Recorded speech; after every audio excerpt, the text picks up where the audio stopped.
Muy buenas tardes. Quien les habla es su compañero Ronald Obando, de parte del Instituto de Estudios Latinoamericanos. La más cordial bienvenida a la 10ª Semana Latinoamericana.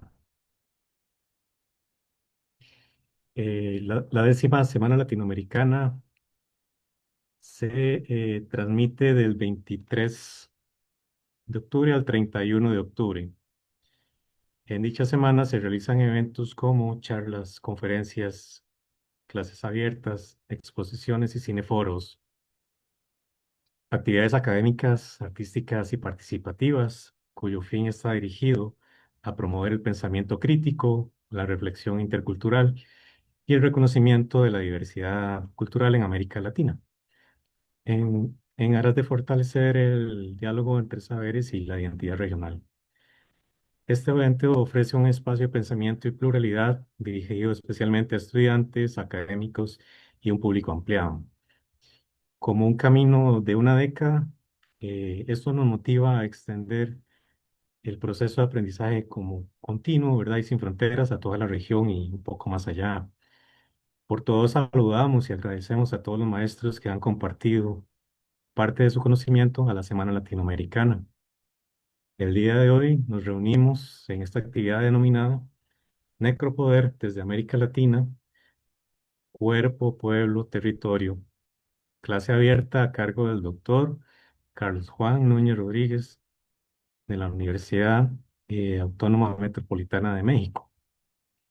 Sobre el investigador decimos que el doctor Carlos Juan realizó una estancia postdoctoral en el Centro de Investigaciones sobre América Latina y el Caribe en la UNAM.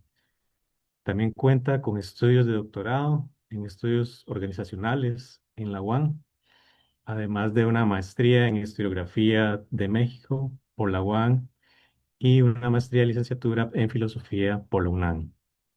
Es integrante del Sistema Nacional de Investigadores del CONACYT y profesor investigador a tiempo completo de la UAM.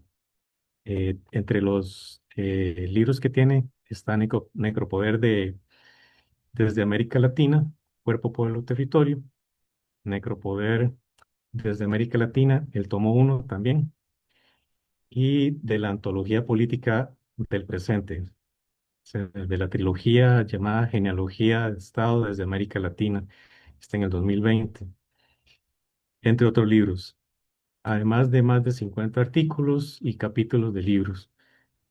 Obra de autor más reciente es La metafísica ambiental por venir, de lo decolonial de la praxis y de la coyuntura. Este, y es jefe del área de Estado, Gobierno, Políticas Públicas de la UNAM en Azcapotzalco y director de la revista El Cotidiano de la UAM Azcapotzalco. Como una introducción al tema de hoy, en su obra Necropoder desde América Latina, Cuerpo, Pueblo y Territorio, el doctor Carlos Juan Núñez aborda cómo el necropoder opera en América Latina, entendiendo el poder no solamente como una regulación de la vida, sino también como una capacidad de decidir sobre la muerte, la exclusión, la precariedad de los cuerpos y las comunidades. Este enfoque se conecta con la crítica al neoliberalismo, la modernidad, el colonialismo y el capitalismo que estructuran las violencias contemporáneas. Pero bueno, sin más, damos paso al doctor para su clase, ¿verdad? Agradeciendo de antemano su presencia y su expertise. Adelante, doctor. Muchas gracias. Buenas tardes a todos y todas. Bueno, primero muchas gracias al colega Roland Obando. Muchas gracias por la invitación y esta oportunidad de participar en la 10ª Semana Latinoamericana, ¿no?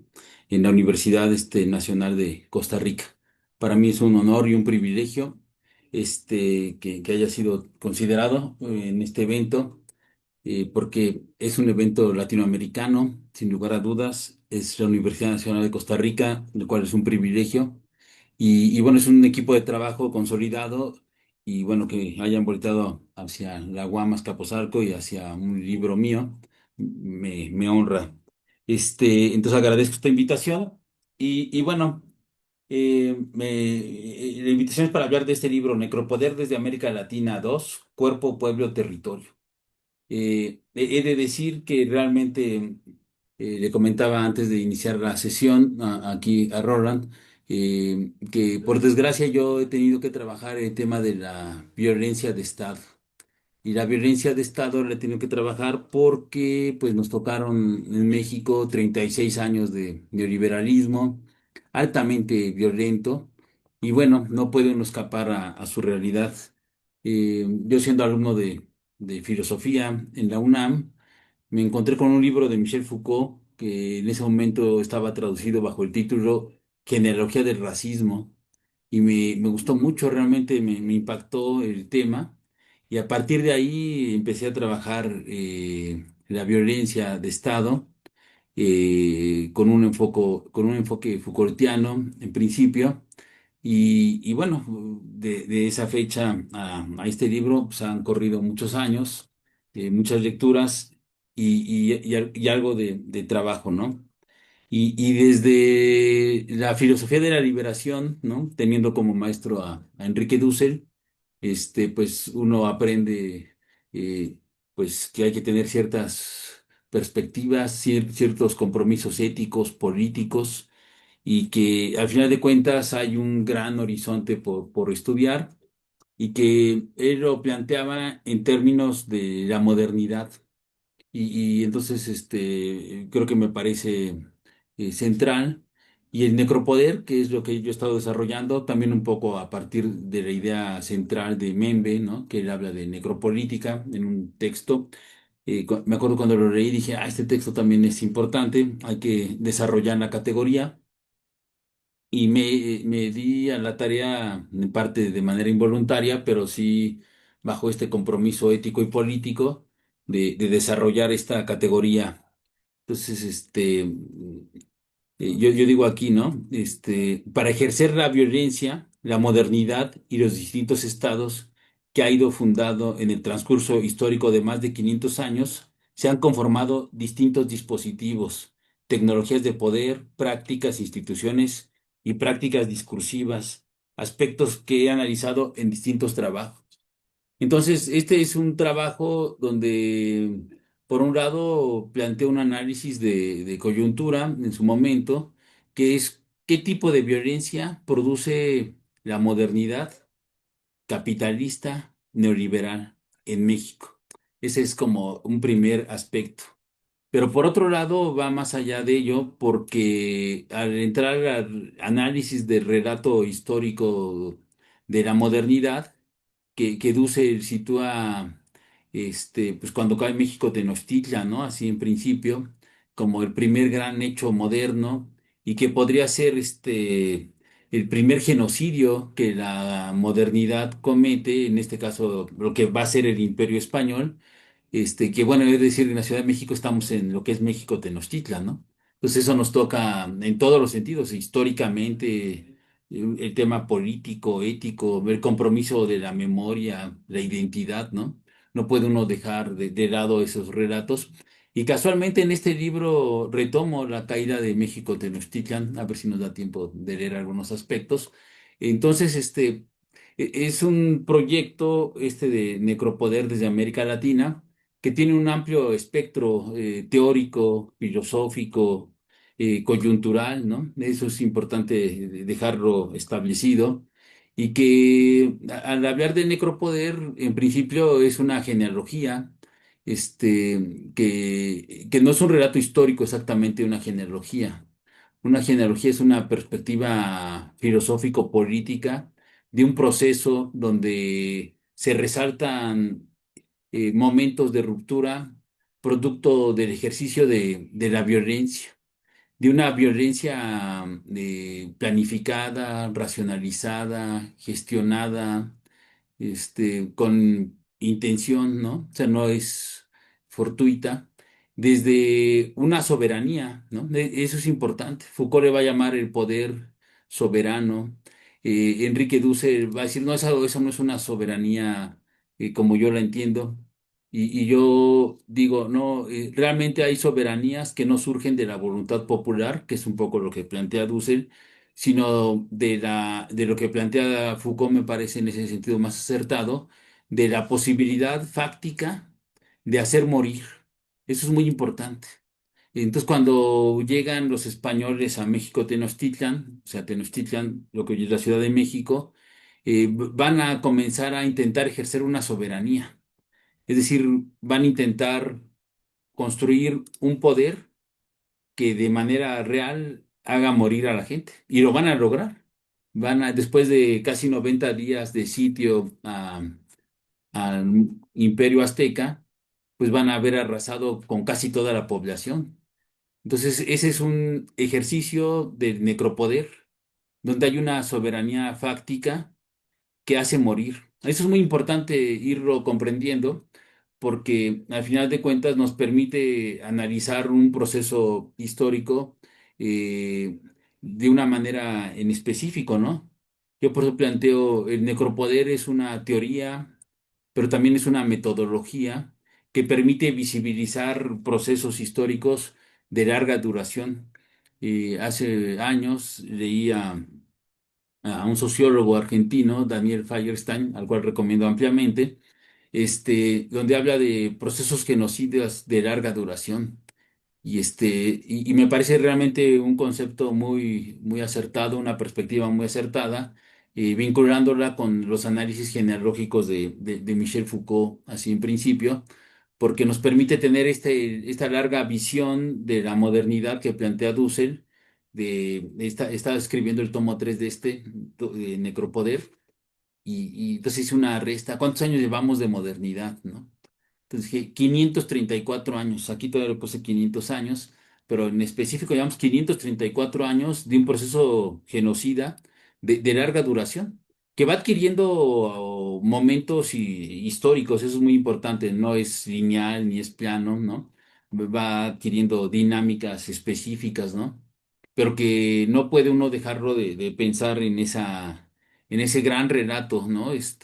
Que se plantea y que me parece a mí que no podemos hacerlo a un lado.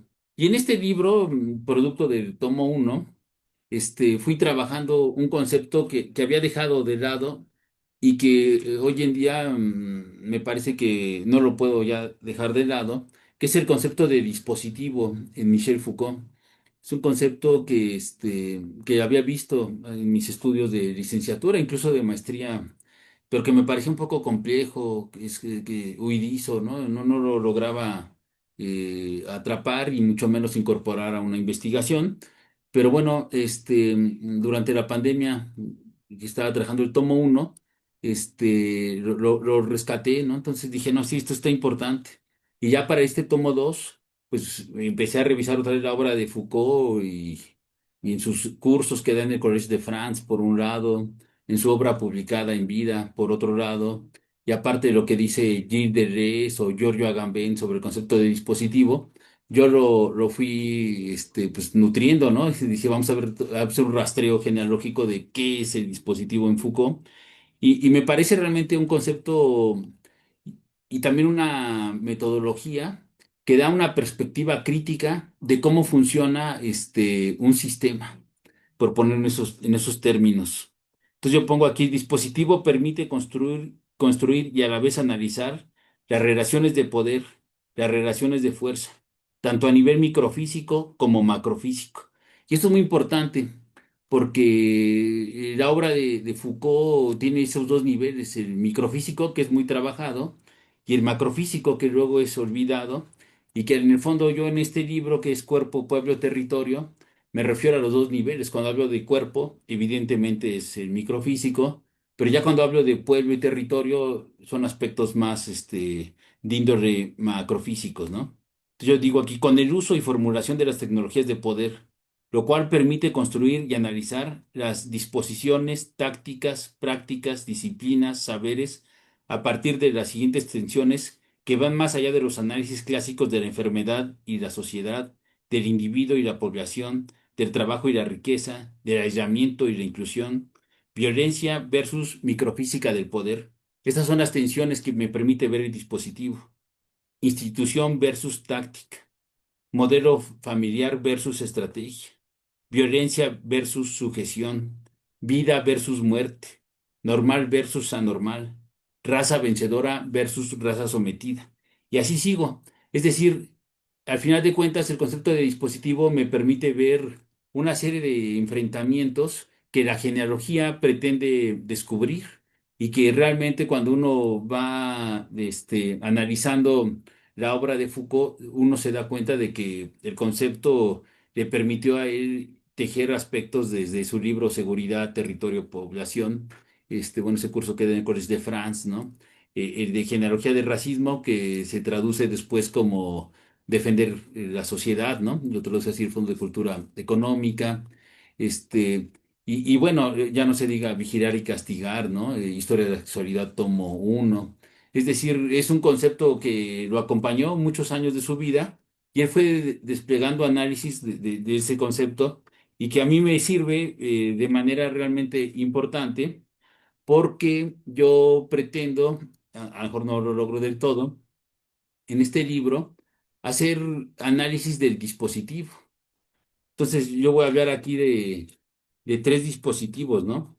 El dispositivo de guerra, el dispositivo de invasión y el dispositivo de conquista, para hacer un análisis de larga duración de la modernidad, es decir, de estos 532 años en su momento, yo creo que cuando escribí este libro, 530 años, eso es lo que me interesa comprender. ¿Qué modalidades ha adquirido la guerra en estos 530 y tantos años en América Latina, ¿no? Como imposición de España en su momento, de Portugal, después de Inglaterra, Francia, por supuesto, y de Estados Unidos. No debemos de olvidar aquí, de decirlo para nuestros colegas que nos oyen de otras partes de América Latina y en especial en Costa Rica, que en el siglo XIX Estados Unidos invadió México y le quitó la mitad del territorio. Entonces, ahorita que soplan vientos de invasión en América Latina por parte del imperio estadounidense, pues nosotros hemos sido víctimas de esos vientos, ¿no? Creo que fuimos el primer país víctima de esos vientos. Y bueno, adquiere otra modalidad, por supuesto, estamos en otro momento histórico, pero el dispositivo de guerra no desaparece, permanece en tanto dispositivo. El dispositivo de invasión también es importante tenerlo claro que de repente llegan, ocupan el territorio y se van, ¿no? Pero bueno, han causado primero miles de muertos, ¿no? Han asesinado hombres, mujeres, niñas, niños, ¿no? Eso es muy importante tenerlo claro. Han destruido instituciones, han destruido la vida cotidiana, han destruido infraestructura, ¿no? Entonces se retiran y pues dejan un gran daño, ¿no? Uno piensa, cuando salen de Afganistán no hace mucho, pues toda la tragedia, ¿no? Que dejan ahí de por medio. Entonces, esta idea del dispositivo de invasión también hay que tenerlo presente. Y por otro lado, el dispositivo de conquista, que es ya la idea de apropiación territorial, ¿no? De crear instituciones, de imponer valores, formas de producción, normas, ¿no? Aquí, pues, cuando se funda la Nueva España, una vez que cae Tenochtitlan, pues es la idea del virreinato, ¿no? Así tal cual. Y hasta esta figura aberrante de un virrey, no hay que perderla nunca de vista. Y decía el expresidente Andrés Manuel López Obrador, en 300 años, nunca un rey o una reina española, que según nos gobernaban aquí, pisaron América. Eso te habla de cómo van creando instituciones exactamente y que, bueno, al final de cuentas son instituciones de necropoder. Porque Foucault decía, y me parece una frase así realmente imperdible y analíticamente pertinente, decía, la ley nace de los que mueren al amanecer, ¿no? Claro, o sea, la ley no es un pacto, ¿no? Tipo Hobbes, Locke, Rousseau, ¿no? La ley que se nos ha impuesto, por lo menos en el sur global, acá en América Latina, en las colonias, fue producto de masacres impresionantes. Entonces, ahí es cuando el dispositivo de conquista te va creando una legalidad, una normalidad, instituciones, ¿no? Te impone un tipo de religión un idioma, ¿no? O un dialecto, ¿no? El dialecto del castellano que hablamos cada quien, y así vas viviendo a partir de ello, ¿no? Entonces yo en este libro pretendo hacer con esos tres niveles de dispositivo un planteamiento de que es pertinente pensar la modernidad desde esta perspectiva, así tal cual, por lo menos para el necropoder, ¿no? Y luego, un poco inspirándome en esta obra de Foucault, ¿no? Seguridad, cuerpo y población, dije, no, yo voy a trabajar cuerpo, pueblo, territorio. Voy a trabajar tres conceptos distintos a lo que hace Foucault, pero tampoco, es decir, tenía interés en ello y mostrar el abuso, ¿no? El abuso al cuerpo, ¿no? El abuso a la población que la modernidad ha hecho a partir de estos tres dispositivos. Y y cómo se establece una normalidad donde en apariencia no pasa nada, y pues lo que pasa es una violencia, pues que tal vez se invisibiliza, tal vez se oculta, tal vez se legitima, ¿no? Pero uno, desde una perspectiva crítica, jamás se le podrá pasar inadvertida la violencia cotidiana que se ha ejercido, ¿no? Ya sea de manera histórica en algún momento de la conquista, durante la colonia, o cuando surgen los estados modernos, ¿no? A partir del siglo XIX, hasta la implementación del modelo neoliberal, que es altamente violento, ¿no? Como lo hemos ido viviendo, ¿no? Entonces yo en el primer capítulo, el capítulo de cuerpo, expongo el objetivo del mismo. El objetivo de este capítulo es detallar el uso y abuso de los cuerpos que la modernidad, el colonialismo, el neocolonialismo, el capitalismo y el neoliberalismo han tenido como práctica privilegiada para mostrar el ejercicio de su soberanía, la ocupación territorial y el saqueo de los territorios del sur global. Es decir, cómo se han apropiado de los cuerpos. Entonces uno podría pensar en los cuerpos de la negritud, ¿no? Por supuesto, en el saqueo, ¿no? De los pueblos africanos, ¿no? En este genocidio que no podemos nombrarlo de otra manera, por un lado.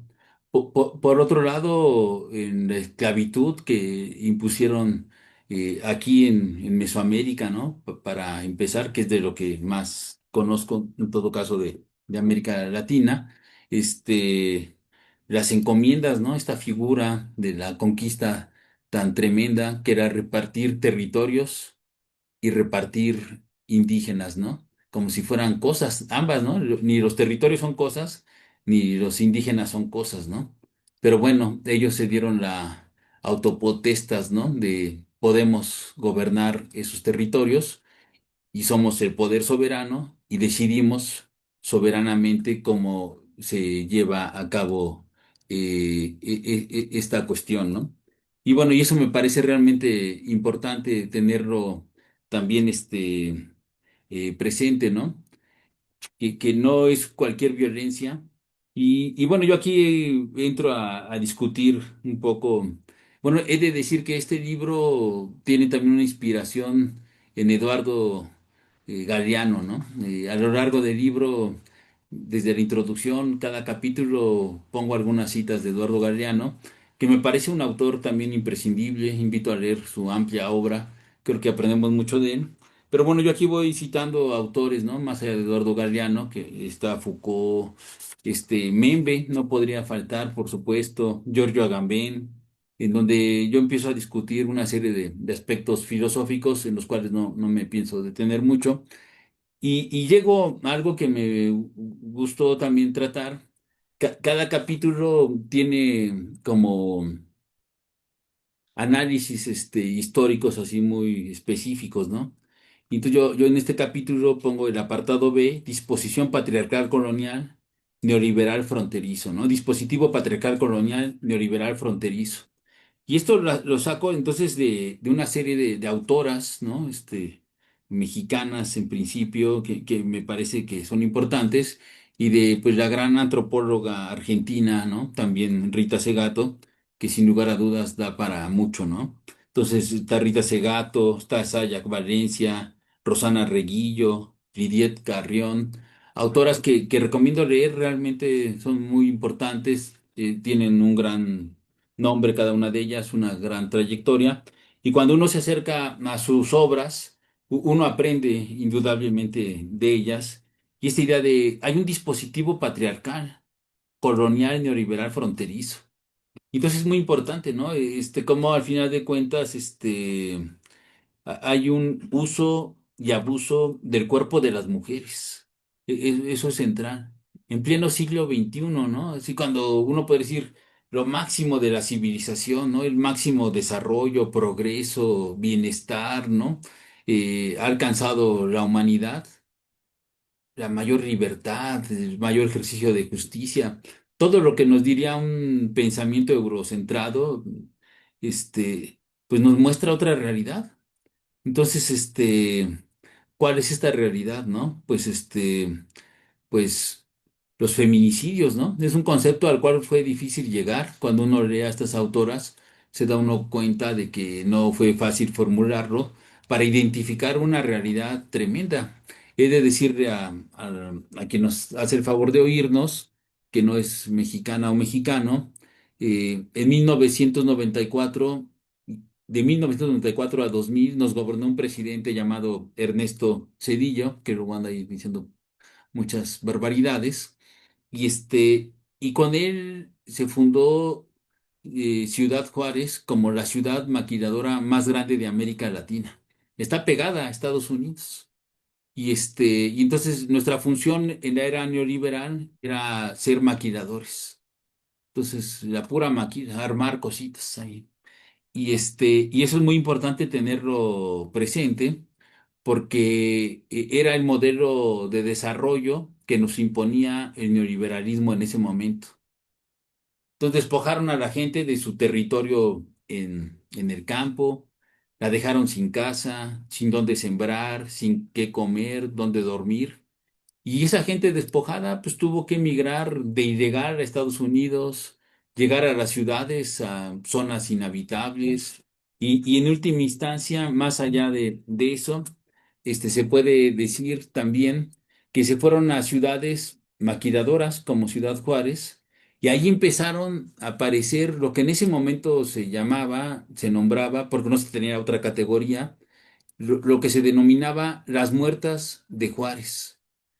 Entonces empezó en la ciudad maquiladora más grande de América Latina, que el modelo neoliberal nos imponía, empezó a haber una serie de lo que llamamos feminicidios. Y la pregunta era, ¿por qué? ¿Por qué están matando tantas mujeres? Y Rita Segato hace un estudio al respecto y denomina, y dice, bueno, estos no son crímenes de odio. Esto no es un crimen así fortuito, ¿no? Ni mucho menos, sino que hay una estructura dentro de México que permite que este tipo de crímenes se cometan. Entonces, es ahí cuando uno va construyendo el dispositivo, ¿no? Es decir, por un lado están los grupos empresariales, dueños de estas maquiladoras, ¿no? Por otro lado, hay grupos de transporte que se dedican, según a llevar a las trabajadoras de la maquiladora, acercarlas a su domicilio. Por otro lado está la policía local, la policía estatal, la policía federal, jueces, ¿no? Que cuando va a las familias a reclamar la desaparición o el asesinato ya sea de la mamá, de la hija, de la hermana, la tía, la abuela, lo que sea, pues también dan impunidad, ¿no? Entonces ya de repente se descubre que no es una cuestión fortuita, ni es un crimen de odio. Y Rita Segato a esto le llama femigenocidio, así en una primera instancia. Antes de hablar de feminicidios, dice, esto es un femigenocidio. Claro, entonces, esto es muy importante tenerlo presente, ¿no? Como en la ciudad maquiladora más grande de América Latina, que impone el neoliberalismo en México, se promete como el bienestar, el futuro, el empleo, etcétera, y ahí se está ejerciendo un poder soberano más a nivel micro, es decir, quién decide quién vive y quién muere, es decir, quién ejerce posibilidad fáctica de hacer morir. Ese ya es un poder soberano que hay que analizar a nivel micro y que, bueno, surge de toda una cuestión en parte patriarcal, en parte un negocio económico, ¿no? Y que hay que ir viendo cómo lo analizan aquí las autoras y que a mí me parece realmente muy importante vincular esta violencia hacia el cuerpo. Primero, en la era neoliberal, que es la que nos toca a nosotros vivir, aquí en México ha sido tremendo esta violencia de los feminicidios, por un lado. Por otro lado, cómo hay un vínculo muy estrecho que se logra explicar muy bien entre despojo del territorio, migración por pobreza, construcción de ciudades pues, pobres realmente, ¿no? Como Ciudad Juárez, donde se concentra la maquila y el ensamblaje, ¿no? Y una violencia bien administrada, construida desde un dispositivo, en este caso hacia las mujeres, pero también podemos ir hacia las familias de las mujeres, ¿no? Las hijas, los hijos, ¿no? Por un lado, pues, sin servicios, sin agua, ¿no? Sin luz, sin drenaje, en casas completamente precarizadas, ¿no? Sin educación, por supuesto, sin servicios médicos. Y lo peor, que como si eso no fuera lo suficiente, de repente huérfanos, huérfanas, porque han matado a la mamá, ¿no? Entonces eso es tremendo. Ese es un ejercicio de la violencia neoliberal que estas tres autoras, cuatro que mencioné, perdón, nos permite a nosotros comprender qué es el necropoder en la era neoliberal hacia los cuerpos, ¿no? Porque además pues, son mujeres que desaparecen, son violadas, ¿no? Descuartizadas. De repente se preguntan, ¿y por qué los hombres que desaparecen a estas mujeres, ¿no? Las violan, las descuartizan y de repente las meten en bolsas de basura? ¿Por qué las meten en bolsas de basura? ¿Por qué van y las tiran al río o las tiran a canales de aguas negras o en basureros, ¿no? ¿Qué simboliza toda esta violencia, ¿no? Y exactamente cómo el ejercicio de esta violencia se convierte como en un negocio. Eso es muy importante cómo lo van mostrando ellas, ¿no? Se convierte en un negocio en donde al final de cuentas hay ganancias y esas ganancias se insertan pues en la economía formal, ¿no? Para consumir, incluso ya en términos más dramáticos, hasta para el capital financiero, ¿no? Y entonces todo esto hay que tenerlo presente, ¿no? Estamos ante una violencia que el dispositivo de conquista, ¿no? Permite ejercer. Es decir, hemos sido conquistados por el mercado neoliberal y nos transforma la realidad así de manera absoluta y de forma muy, muy grave, ¿no? Eso es algo muy, muy importante tenerlo. Lo que dice Rita Segato, ¿no? Por ejemplo, el cuerpo de la mujer como un botín de guerra, ¿no? Y entre más violentas a mujeres, más garantizas que tú eres el que está ejerciendo el poder soberano, ¿no? Estás ejerciendo la soberanía en el territorio. Entonces todo esto resulta realmente alarmante, ¿no? En este nivel que quería yo así en principio enunciar rápidamente. Y después de esto, pongo otro ejemplo que me parece a mí también muy, muy importante para el caso de México, sobre un periodista, ¿no? Que saca una noticia sobre el narcotráfico aquí en México, y el presidente en ese momento es Felipe Calderón Hinojosa, que gobernó de 2006 al 2012, y el presidente lo manda a encarcelar. Lo mete a una prisión de alta seguridad ahí como por 3 años y siempre está en ingreso, o sea, en un lugar donde van llegando los delincuentes en apariencia, después los clasifican y los mandan a una celda. Ahí lo dejan ahí los 3 años, ¿no? Y narra su estancia ahí. Entonces, primero permanece casi los 3 años desnudo. Así todos los días, bueno, más bien todas las noches lo sacan de su celda, a todos los que están en ingreso, y los torturan de algún modo u otro. Entonces se vuelve así su relato realmente escabroso, ¿no? Y logra uno comprender cómo no hay justicia en este país. El presidente de la República lo manda a encarcelar, el Poder Judicial emite una orden de encarcelarlo y además le dicen que le den un trato especial. Y claro, no era un trato de amigos, no era un trato de enemigos. Y uno va descubriendo cómo, contrariamente a lo que plantea Foucault, ¿no? De que la prisión sirve para ocultar, ¿no? La violencia que el gobierno, ¿no? ejerce sobre los cuerpos. Uno va descubriendo que realmente el suplicio es algo que permanece en la lógica estatal, en las prácticas estatales, ¿no? Y extraestatales, ¿no? Por ejemplo, esto que le hacen a las mujeres en Ciudad Juárez y después va a ser en todo el país, es también parte de un suplicio, ¿no? Así que habría que retomar esto, ¿no? Entonces estamos ante una criminalidad, ilegalismo, delincuencia, pero que están permitidas y fomentadas desde las estructuras gubernamentales, ¿no? Que estarían, pues, para evitar todo esto. Eso me llevó a mí a escribir después un libro que está muy centrado en México, pero que le puse Estado criminal. Claro, para mí que ha sido el modelo neoliberal, pues, un Estado completamente criminal, ¿no? Y bueno, ya para no alargarme mucho, porque ya voy a cumplir el tiempo establecido, después hablé del concepto de pueblo, que me parece también importante, cómo han sido realmente, pues, arrastrados, ¿no? Los pueblos latinoamericanos también a un ejercicio de la violencia ya no individual, ¿no? Sino ahora macro en espacios abiertos. Yo aquí planteo un debate que me pareció realmente para mí necesario entre el concepto de población de Michel Foucault y el concepto de pueblo de Enrique Dussel. Y realmente Foucault va, contrariamente a una primera etapa de su pensamiento dentro de la filosofía política, se va a alejar de la necesidad de comprender a la población como un actor político.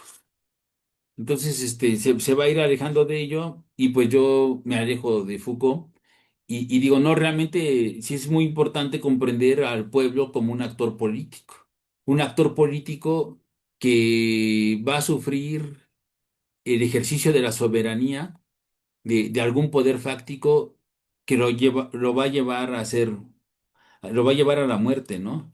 Al final de cuentas. Eso me parece realmente que no lo podemos perder de vista.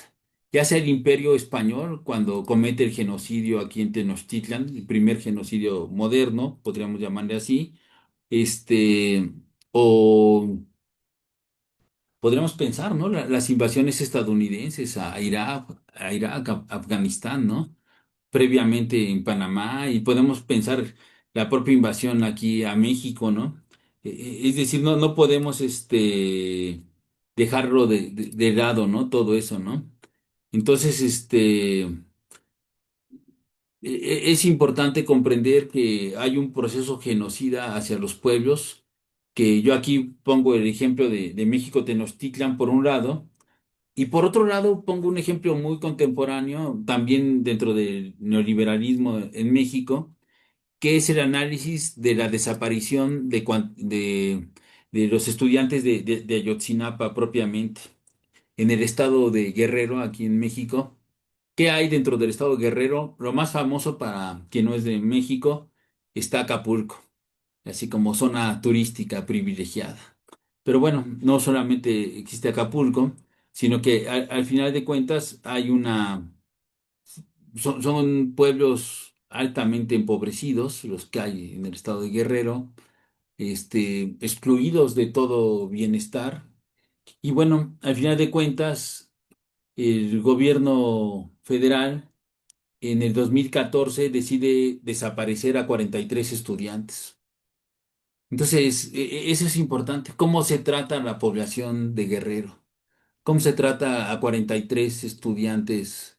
Este, que su único delito es ser estudiantes y querer protestar en su momento contra alguna política gubernamental y cómo se construye todo un dispositivo para desaparecerlos, donde participa la policía local, participa la policía federal, participa el ejército, pero peor aún, participan narcotraficantes. Soy una gran alianza entre el ejército y los narcotraficantes. Y y bueno, entonces los jueces, ¿no? Después el procurador de justicia, todo el mundo ocultando la desaparición de los 43, ¿no? Que no pasaba nada. Y bueno, entonces también es importante analizar este caso, la presidencia de la República permitiendo esa cuestión. Y bueno, ya para no extenderme mucho, el último capítulo versa sobre el concepto de territorio, ¿no? Y y también me parece que es importante tenerlo presente. Yo ahí recurro a la ecología política de Enrique Leff, ¿no? Que me parece realmente muy importante retomarlo en su momento, eh, porque es un autor que primero es químico, ¿no? Creo que su historia está en química, luego hizo un doctorado en economía del desarrollo y ha ido transitando dentro de la ecología política por la economía del desarrollo, la sociología, la filosofía, el psicoanálisis. Es un autor realmente muy rico y plantea aspectos muy novedosos que todo pensamiento crítico debería de incorporar en su reflexión, y entre ello el tema del territorio, ¿no? Pero bueno, yo nada más me centraría, aquí le puse la disputa por el territorio. Inciso A, el despojo a México. Claro, el despojo que hizo Estados Unidos a México, ¿no? En el siglo XIX, y cómo tenía un proyecto de guerra de conquista territorial. Es decir, cuando invaden México, ya tenían esa idea, nos vamos a apropiar México. Y hay una historiadora, Patricia Galeana, a la cual también recomiendo leer indudablemente, que le llama al proyecto Olmexic. Claro, se querían apropiar de todo México. Entonces ella va narrando aquí pues, todas las pericias, ¿no? Que pasa el pueblo mexicano con esta conquista y que al final de cuentas hay una discusión, ¿no? Entre ellos de por qué no quedarse con todo el territorio y nada más quedarse de Río Bravo hacia arriba, ¿no? Y dicen los estadounidenses, es que lo peor de la raza española está ahí en el centro del país y aparte están los indios, lo peor de la humanidad. Dice, por eso es mejor quedarnos con territorios menos ocupados por ellos. Entonces es una cuestión muy racista la que impide que se queden con todo nuestro territorio. Y bueno, entonces todo esto me parece realmente importante, esta perspectiva que da Patricia Galeana para poder comprender el despojo territorial, ¿no? que hemos vivido. Y bueno, termina el capítulo, lo tengo que mencionar, pues con un análisis de una postura del Ejército Zapatista de Liberación Nacional y los cuales también han sido despojados de su territorio, ¿no? Los pueblos indígenas en este país, y que bueno, los zapatistas retoman el análisis de un plan, que es el plan de Ayala, del revolucionario mexicano Emiliano Zapata, ¿no?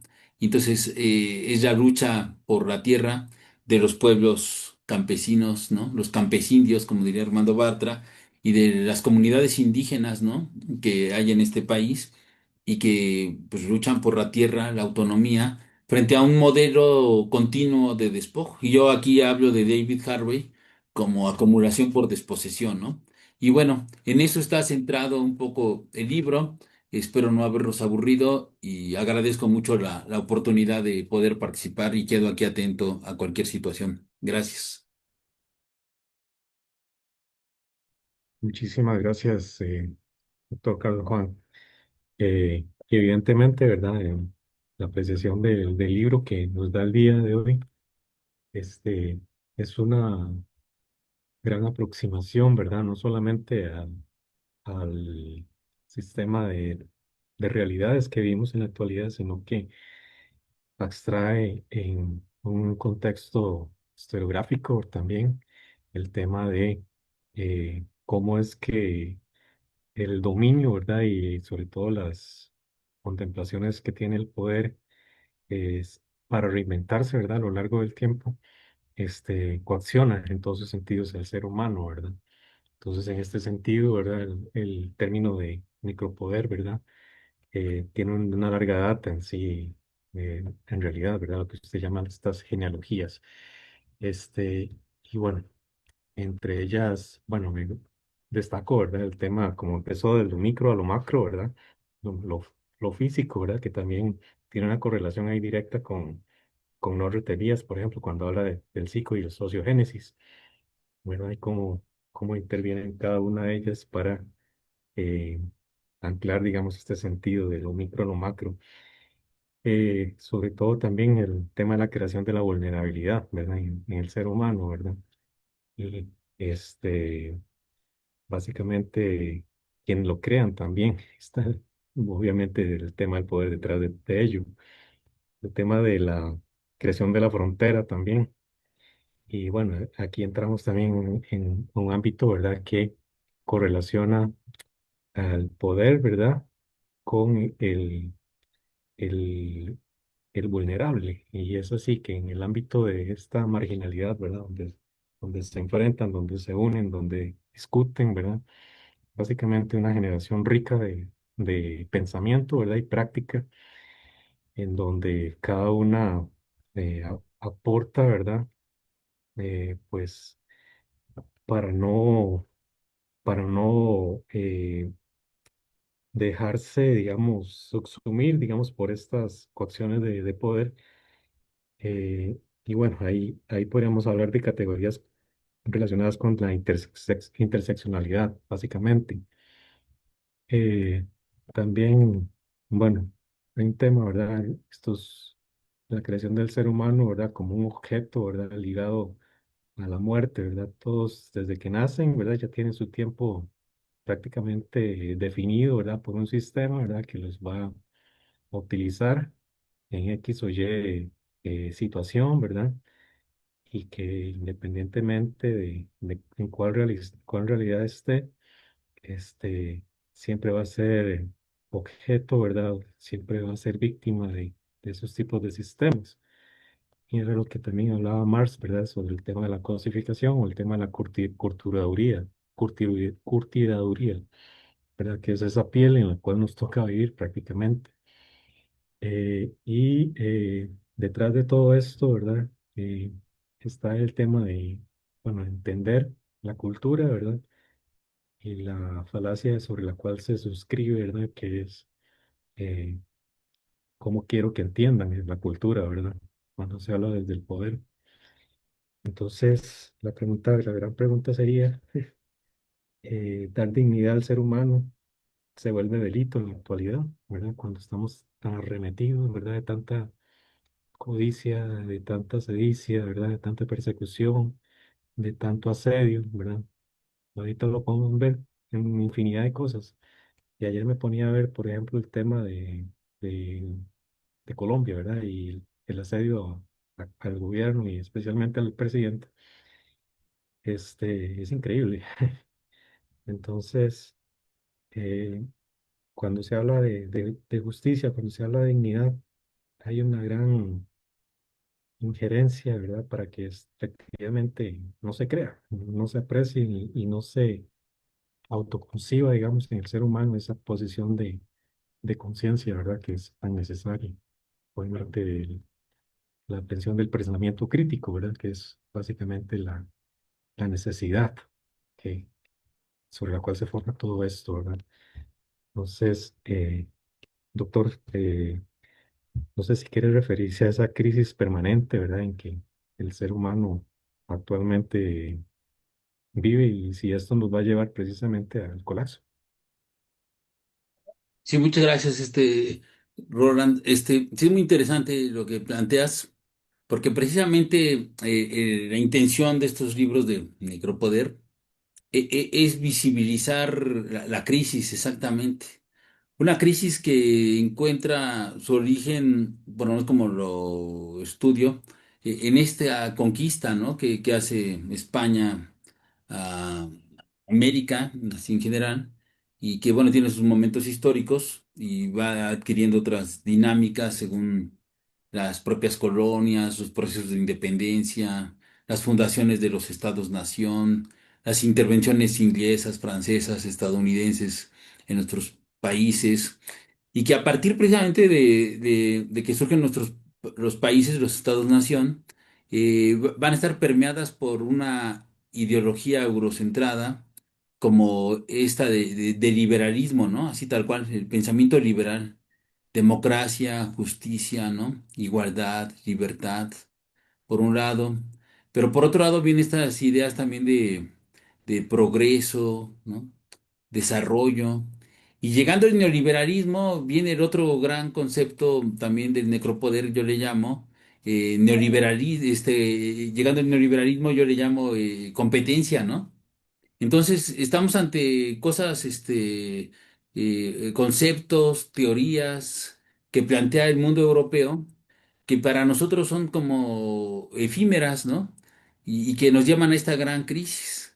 Yo pensaba, ¿no? Últimamente que he estado desarrollando otros trabajos, decía, bueno, ¿cuándo ha habido democracia en mi país, ¿no? Para pensar en México. Pues ya en el siglo XIX, cuando las comunidades indígenas, campesinas, ¿no?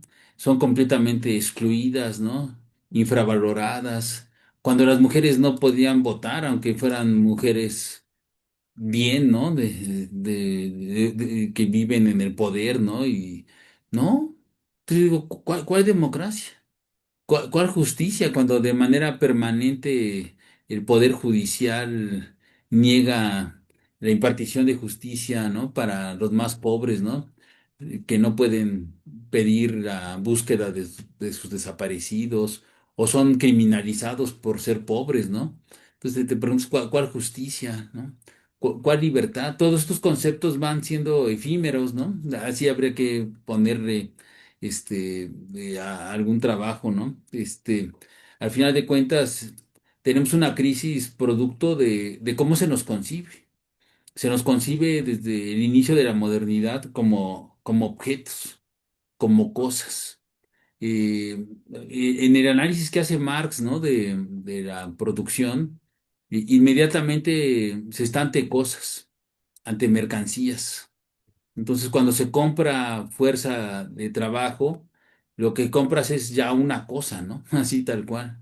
Este, y yo digo, ese análisis es muy bueno, pero podríamos pensar que en la expansión histórica, ¿no? Así que hace, por un lado, Portugal, por otro lado, España, y se apropian de los cuerpos de los africanos, de las africanas, cuando se apropian de los cuerpos de las indias y los indios, al final de cuentas es lo mismo.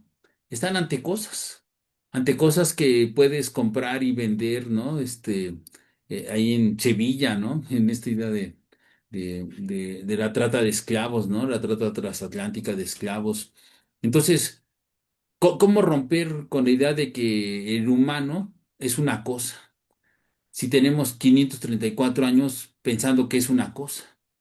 Ese es un problema muy complejo. Yo desarrollé un libro, Genealogía del Estado 3, donde hablo del Homo Demens, en donde exactamente desde la introducción digo, este es el gran problema, superar la idea de la cosificación. La naturaleza es una cosa, es un recurso, dicen los economistas y los administradores, lo cual me parece una aberración, ¿no? La naturaleza no es una cosa, ni es un recurso. Este, Son ecosistemas, ¿no? Que están vivos, donde interactúan seres vivos, ¿no? Con materia inorgánica y que permiten la reproducción de la vida. Esos son los ecosistemas. Y nosotros somos un animal de esos ecosistemas que estamos vivos y tenemos una dependencia absoluta de esos ecosistemas. Más que de la bolsa de valores, dependemos de los ecosistemas. Pero como estamos educados a que el territorio es una cosa, y los ecosistemas son una cosa, el ambiente es una cosa, y los humanos son una cosa, todos los animales y seres vivos son una cosa, podemos disponer de ellos, de su vida, ¿no? De su tiempo, de su voluntad, de su energía. Y entonces, cuando interactuamos, pues ya no es el mundo del fetiche de la mercancía de la que hablaba Marx, sino es Ujú. peor. es el mundo de las cosas. Entonces te sientas junto a tu compañera o compañero de trabajo y es una cosa, ¿no? Vas en el transporte público, ahí todo apretado y es una cosa el que te va apretando, ¿no? El que te va apretando, ¿no? Y siempre estás ante cosas. Y entonces esas cosas no tienen vida, no tienen dignidad, no exigen justicia, no tienen anhelos, sueños, lo cual es completamente falso. Es decir, la modernidad construyó una forma de percibir el mundo que además se ha ido acentuando, en lugar de disminuirse, ha ido acentuando donde las cosas no desaparecen. Lo que desaparece por completo es la vida de los ecosistemas, la vida humana, la dignidad, ¿no? En términos de derechos humanos es muy importante tenerla presente porque entonces tú puedes torturar, supliciar, violar, explotar, descuartizar, tirar a la basura los cuerpos, ¿no? A la gente. Simplemente pensar una invasión, ¿no? En Venezuela o donde sea y decir, bueno, pues va a haber miles de muertos, pues simplemente por eso no habría que hacerla, ¿no? O sea, realmente con que hubiera uno bastaría para que no se hiciera. Y esa voluntad de guerra, ¿no? Esa voluntad de poder que aquí menciono también, pues te lleva a decir, pues no importa, pues total, son venezolanos, ¿no? O podrían ser colombianos, o en su momento hemos sido los mexicanos, ¿no? Esta guerra contra el narcotráfico que hay aquí en México, que entabló un presidente, pues llevó a cientos de miles de muertos en nuestro país. Y qué decían, pues son daños colaterales, no, son mexicanas y mexicanos sufriendo una guerra que ni era contra el narcotráfico, era contra el pueblo. Aquí lo narro en su momento. Y entonces, esto viene de esta idea que permite, en su momento a mí me permite formular la emergencia del Homo Demens, que la retomo, el concepto Homo Demens lo retomo de un investigador mexicano, de Víctor Manuel Toledo, pero él lo habla en términos ambientales. Y yo lo desarrollo hacia otros horizontes, ¿no? Al horizonte de la modernidad, para empezar. Y digo, el primer Homo Demens, que no tiene valor por la vida ni respeta la dignidad de las personas, es para nosotros Hernán Cortés. Es decir, puede llegar y matar masivamente, pero hay muchos Homo Demens, ¿no? O sea, no nada más es Hernán Cortés, Napoleón, ¿no? Nos invadió en México, ¿no? Eso hay que decirlo, ¿no? El ejército francés estuvo aquí en el siglo XIX, tomó todo el territorio del país, mató a miles de mexicanas y mexicanos, ¿no? Y este botín de guerra nunca hay que olvidarlo, ¿no? Del que habla Rita Segato, ¿no? O sea, la violación de mujeres, ¿no? Eso es muy importante también mencionarlo y tenerlo siempre presente, ¿no? Entonces, pues estamos ante un homo demens que ya no le interesa la vida, se cree inmortal y jamás verá dignidad en algún ser vivo, para empezar en los humanos, ¿no? Las humanas, pero también pues, los otros seres vivos, ¿no? Árboles, plantas, por supuesto, otro tipo de animales, y podrá ejercer la violencia infinita, ¿no? Así como pretende acumular infinitamente riqueza, también puede ejercer una violencia infinita hacia hacia la población, ¿no? Hacia el pueblo. Entonces yo creo que la gran crisis civilizatoria se origina en la modernidad y bueno, he ido poniendo categorías como esta del Homo Demens y que realmente, estando completamente de acuerdo con Enrique Dussel y otros autores como Francis Fukuyama, habría que decir que hay que superar realmente la modernidad. La modernidad es un proyecto de muerte y en esto consiste en los libros estos del necropoder que he ido escribiendo para mostrar distintos aspectos del proyecto de muerte.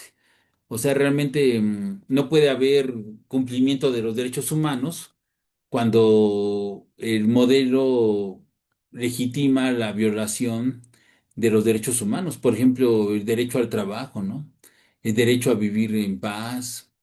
Y entonces uno va viendo cómo se van creando, se van tomando decisiones gubernamentales donde desemplean masivamente a la población, ¿no?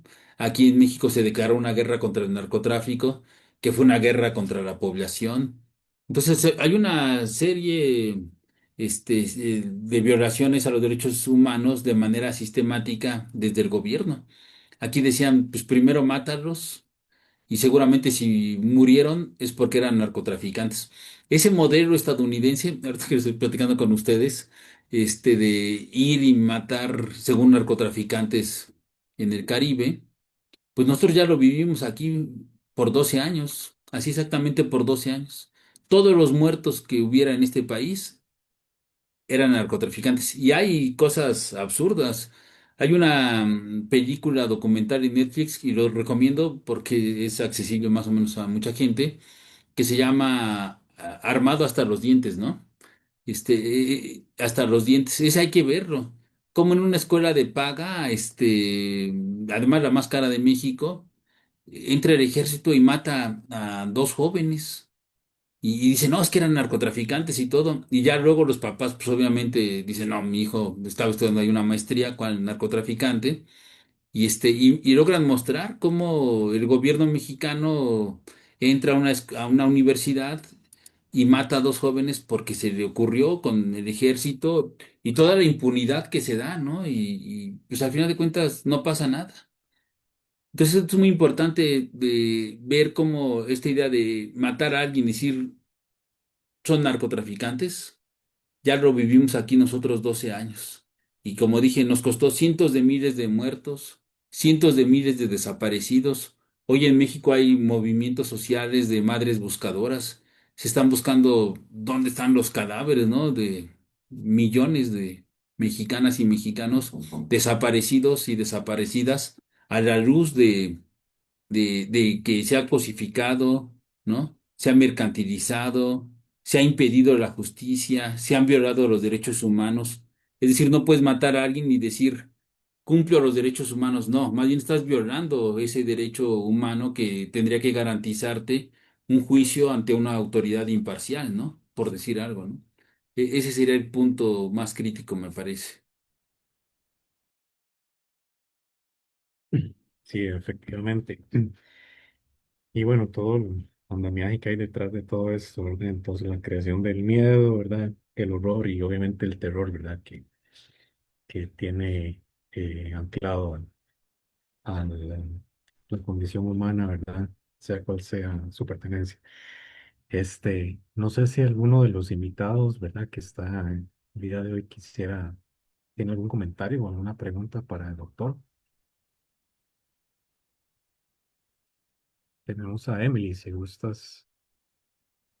eh, Tenemos dos preguntas, Emily y Pablo. Entonces, si quieren preguntar de una vez las dos preguntas y el doctor que conteste. Buenas tardes, doctor. ¿Se me escucha bien? Sí. Sí, buenas tardes, Emily, mucho gusto. Adelante, por favor. Mucho gusto. Gracias. Mi pregunta estaba más relacionada con un aspecto que me pareció muy interesante que lo haya mencionado y es justamente este link entre género y necropoder y necropolítica. Y no solamente tal vez lo pensaba visto como desde la situación de las mujeres y de la violencia sistemática que se ha construido también por los modelos capitalistas y la imposición hasta cierto punto de ideologías occidentales dentro de la construcción de las sociedades en un pasado, porque en un inicio, por ejemplo, en el Popol Vuh se hablaba mucho como de que las sociedades no eran, o sea, no se entendía el patriarcado como actualmente se entiende, como una construcción social como primigenia dentro de una sociedad como neoliberal. Entonces hay un cambio sistemático también entre la construcción de la otredad en el género, de estamos los hombres y después las mujeres, que viene como una imposición colonial. En ese mismo punto de vista también está no solo las mujeres, sino que también están las personas y las identidades trans. Y es aquí tal vez donde quiero como redirigir mi pregunta, porque existe una violencia sistemática y normalizada hacia las personas trans y hacia las personas de la comunidad LGBTIQ+, como una desigualdad estructural que se inició justamente de ese arrebato de los derechos humanos y como la propiedad que siente el Estado de legitimar la violencia hacia las personas de la comunidad. Y, por ejemplo, en el caso de México ha habido muchos casos de personas trans que han sido agredidas en la calle, que han sido asesinadas, y son noticias que uno también ve no solo en México, sino en muchas partes de América Latina. Entonces, tal vez como desde su posición teórica, que tiene un poco más de conocimiento, ¿qué opina usted justamente como de esta violencia sistemática fundamentada en el género, más allá como del feminismo, que es lo que proponía, por ejemplo, Rita Segato, sino también como por fuera de esa estructuración de la dicotomía de hombre-mujer? Tal vez su opinión en esta como concepción del necropoder.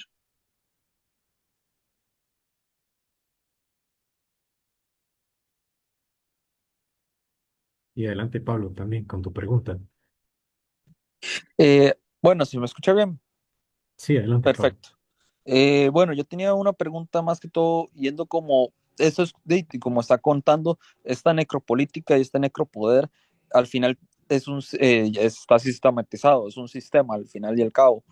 Entonces, ¿cómo podemos como señalar los inicios de estos o cuando se están llevando a cabo para intentar, digamos, denunciar estos actos antes de que sucedan? Porque normalmente se hace un señalamiento cuando ya sucedió una tragedia, cuando ya sucedió la desaparición de los estudiantes, cuando ya se hizo una matanza, cuando ya se hizo un genocidio.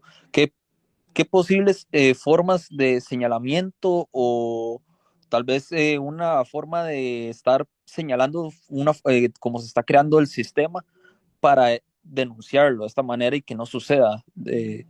Esa sería mi pregunta. Gracias, doctor. Ok, muchas gracias a Emily y a Pablo. Muchas gracias. Sí, bueno, empezamos por la última pregunta. Y bueno, que están vinculadas. Este, bueno, no, el necropoder, el estudio del necropoder no puede dejar de denunciar lo que acontece. De hecho, se trata de visibilizar exactamente el punto. Las múltiples violencias, que son racionalizadas, ¿no? Gestionadas, organizadas, normalmente bajo la legitimidad del Estado. Eso es muy importante tenerlo claro. Hay una soberanía tal vez instalada normalmente, pero también puede ser una soberanía que llegue producto de una invasión o que sea muy micro, muy local. Esto de los feminicidios en Ciudad Juárez, como se empezó a analizar en su momento, pues podrían ser hasta choferes de un microbús, de un camión, no sé cómo le denominen cada quien en su país. Y esta gente se dedicó al secuestro, a la trata, a la violación, ¿no? Entonces, pero bueno, al amparo de grandes grupos de poder, ¿no? Eso hay que tenerlo presente. Hay que denunciar.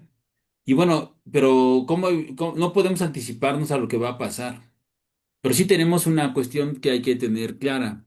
Hay una lógica de la modernidad, que era un poco esta cuestión de cómo se violenta la vida y la dignidad. Esa lógica no va a cambiar. Hoy lo vemos con estas naves, ¿no? De destrucción masiva en el Caribe, que uno se pregunta, ¿qué hacen ahí esas naves, no? Pues van a violentar la vida y la dignidad de miles de personas y los que han sido ya asesinados en sus lanchitas, pues esa es la lógica de la modernidad, del capitalismo, del colonialismo, la colonialidad del imperio, ¿no? Eso no va a cambiar. Eso, entonces, exactamente ahí viene qué hay que hacer. ¿Qué hay que hacer? Pues intentar cambiar.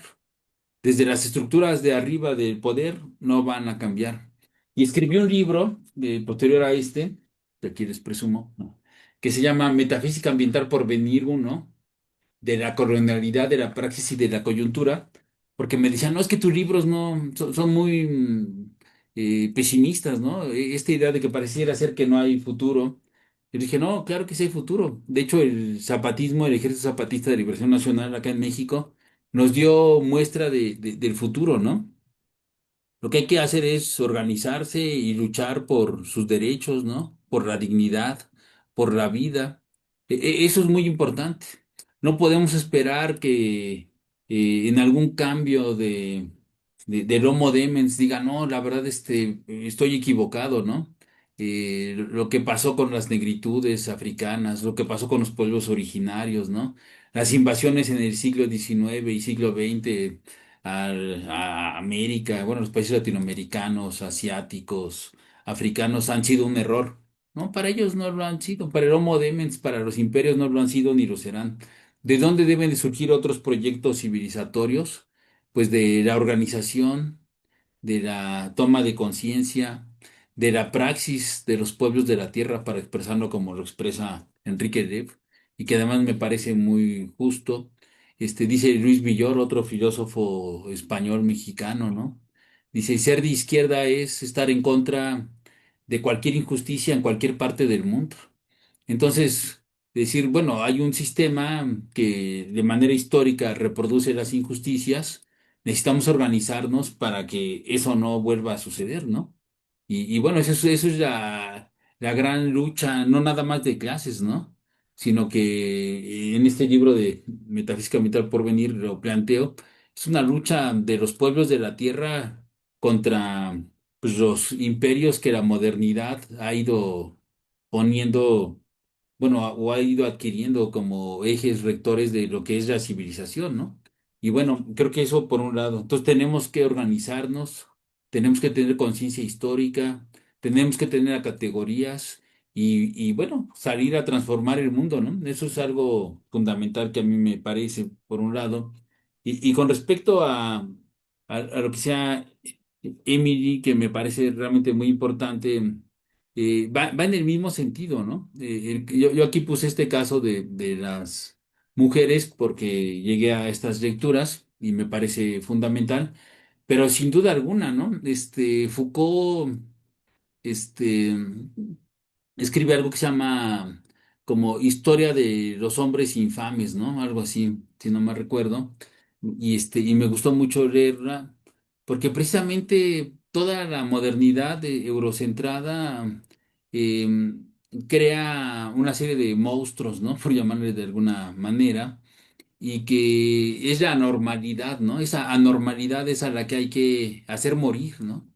Y precisamente yo creo que nosotros, todos y todas, somos parte de esa normalidad que la modernidad ve como lo que hay que hacer morir. Entonces, estos crímenes, ¿no? Contra la comunidad LGBTIQ y más, precisamente es parte de ese patriarcado, homofobia, ¿no? Clasismo, racismo, porque va todo de la mano, o sea, no hay un aspecto aislado, ¿no? Decían aquí en México, ¿qué es lo peor? ¿Cuál es la peor situación que te puede tocar vivir en México? Entonces decían las comandantas zapatistas, decía ser mujer, ser indígena y ser pobre. Claro, o sea, no hay una condición única. Y yo después digo, y bueno, y se fue viendo, por ejemplo, aquí también en México hay negritudes, pero están tan invisibilizadas que entonces yo creo que ha de ser peor ser de las negritudes, ser mujer y ser pobre y estar completamente invisibilizado sin nadie que luche por tus derechos, ¿no? Entonces, claro, hay una violencia sistemática que consiste en la negación de la otredad. Ese es el gran punto de la modernidad. Te pone un solo proyecto civilizatorio, un solo tipo de humano. Decía Enrique Dussel y me gustaba mucho esta expresión muy gráfica, ¿no? Entonces decía Enrique Dussel, un europeo se para ante el espejo y describe al hombre perfecto, que es él el que está viendo en el espejo. Y después lee la descripción del hombre perfecto y dice, ah, pues soy yo soy el hombre perfecto, claro. Esa es la ontología de lo uno, que es el único que debe de existir y que se da a sí mismo la arrogancia, ¿no? Y la posibilidad de hacer morir a millones y niega la diversidad, la otredad, y crea instituciones, ¿no? Y discursos, perdón, tal vez diga algo que no guste, pero estos discursos religiosos a veces muy dogmáticos, ¿no? Muy sectarios, que son de la ontología de lo uno, ¿no? Todo eso hay que superar. Realmente yo pienso que sin lugar a dudas, cada movimiento social, cada grupo que se manifieste en contra de una forma en que se le ha administrado la muerte, que no es una muerte nada más de que alguien dispare un gatillo, y o sea, una pistola que jale del gatillo. Yo me refiero a múltiples formas de hacer morir. Así, yo hablo de algo que se llama genocidio económico, ¿no? Por ejemplo, que se ha trabajado poco. Los procesos de empobrecimiento masivos que aquí en México hemos tenido, ¿no? Este, veías a miles de personas vendiendo lo que se puede en la calle, ¿no? Entonces dices, no puede ser, se están muriendo de hambre la gente, ¿no? Es una forma de hacer morir.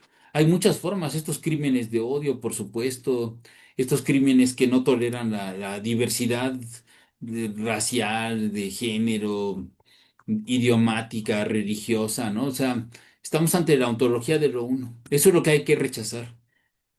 Y esa ontología de lo uno, donde el europeo que se para ante el espejo y dice, el humano y el hombre perfecto soy el que acabo de describir, que soy yo mismo, pues nos llevará irremediablemente a cometer genocidios a cualquier comunidad.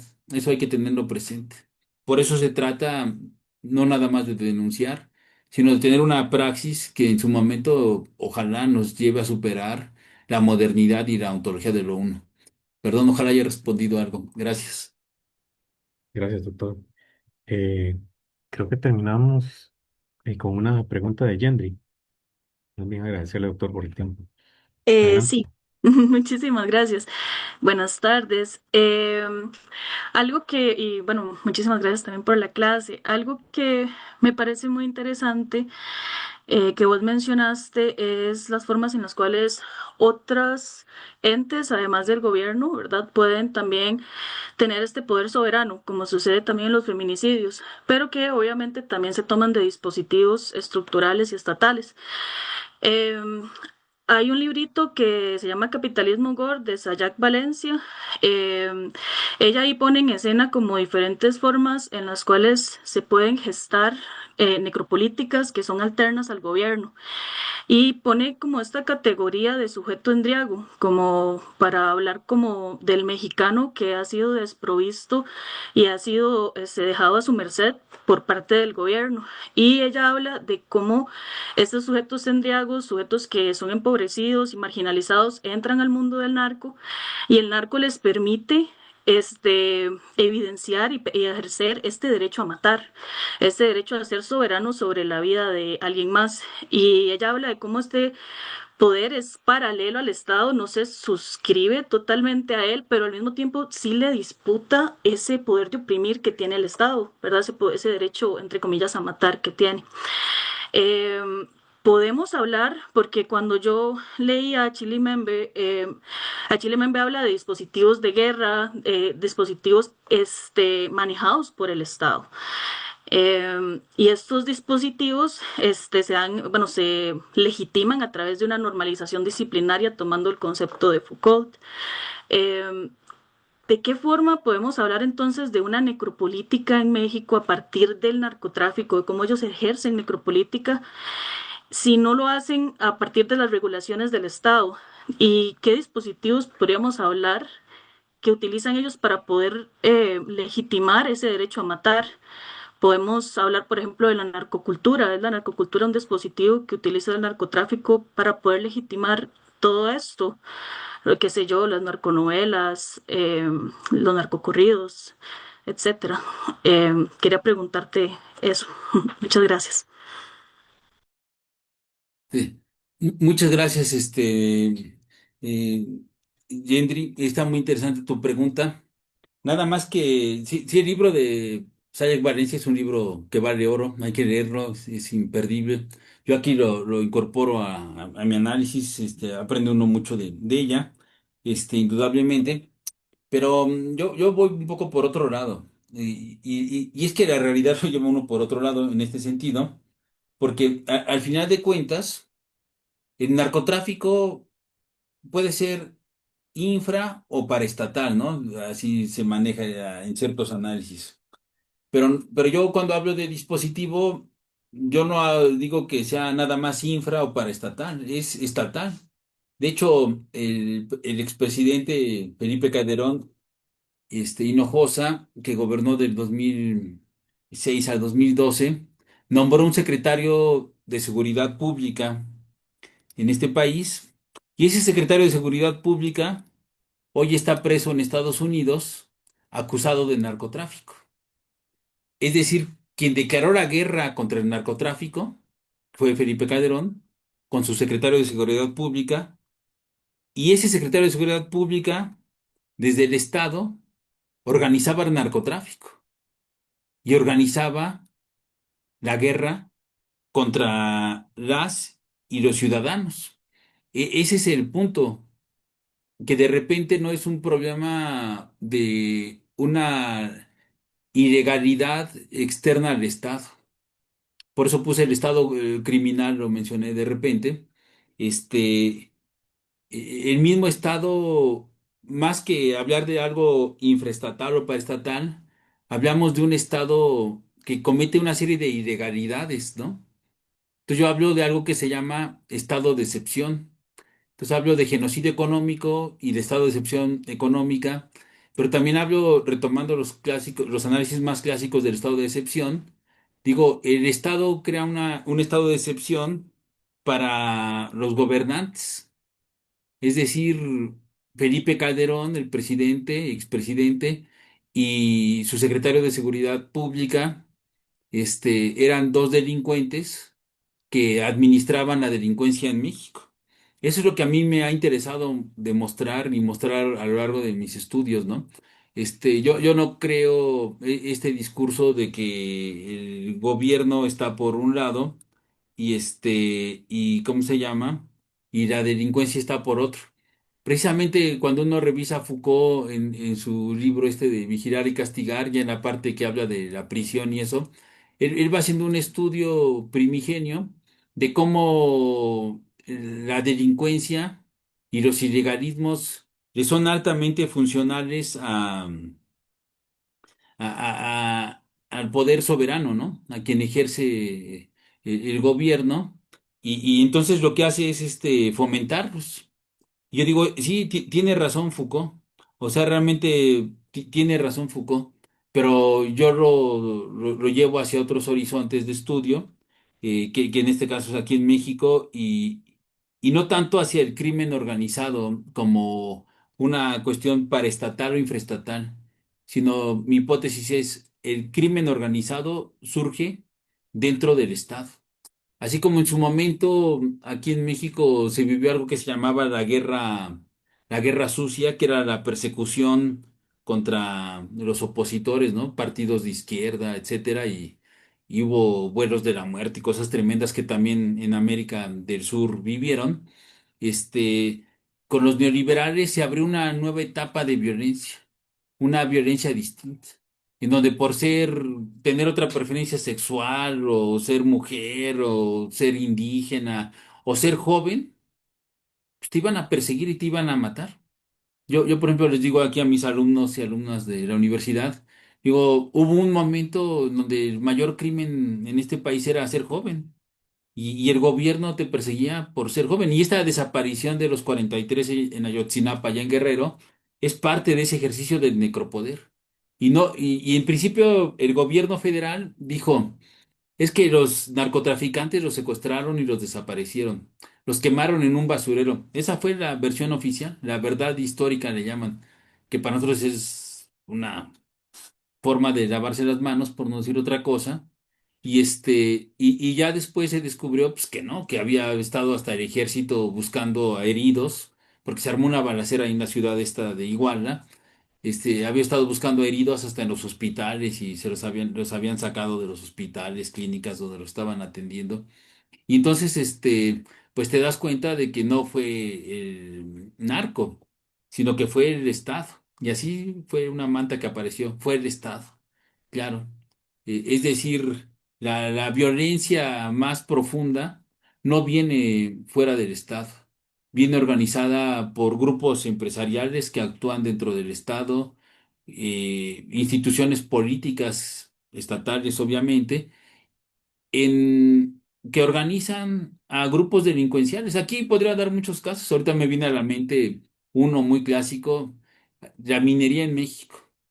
Lo que han hecho para despojar a los pueblos donde hay mineral, es crear grupos de narcotraficantes que se dedican a extorsionar, secuestrar, matar, violar gente.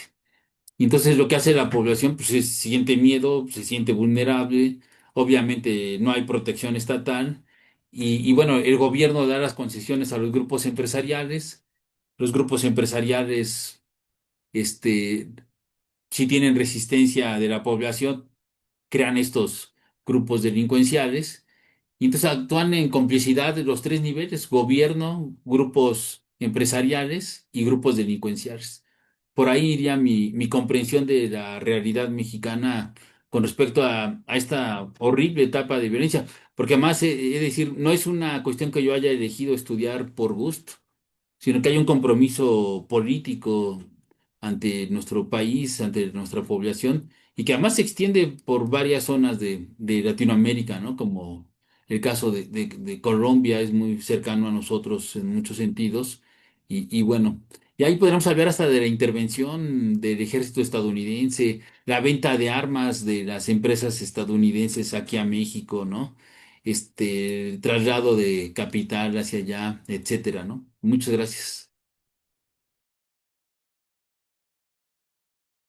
Bueno, muchas gracias, doctor. Y también agradecemos a los estudiantes, ¿verdad?, que estuvieron el día de hoy. Y para agregar nada más también a eso, que nos hablaba de Sayak Valencia, ¿verdad? Agregando también a Bien Chung Han, ¿verdad? Sobre esas categorías de análisis, creo que también ahí se encuentran cosas importantes, ¿verdad? Para discutir. Entonces, creo que se cumplió el objetivo, ¿verdad? Muy importante, digamos, la participación de este tema, ¿verdad? Pertinente absolutamente y contemporáneo. Creo que tenemos que tener esa trilogía de libros que tiene usted, doctor, a ver la forma de hacerlo llegar por acá, más bien. Perdón, Eh, perdón, he de decir, sí, están en línea, ¿eh? están en línea. Si ustedes me buscan así, Carlos Juan Núñez Rodríguez, y le ponen academia.edu, y ahí he subido fotocopiado los libros.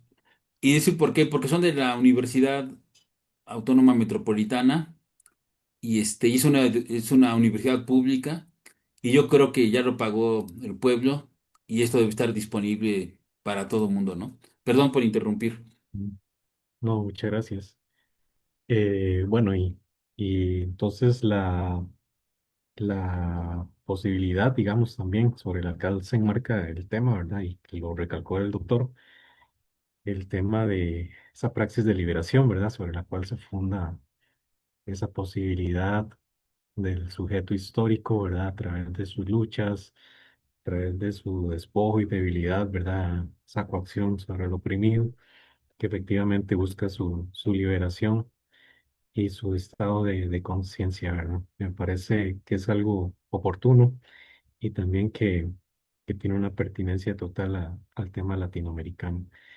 Entonces, bueno, yo creo que vamos hasta aquí la transmisión, doctor. Muchísimas gracias y a todos también. Recuerden que estamos en la Semana Latinoamericana y continuamos con muchos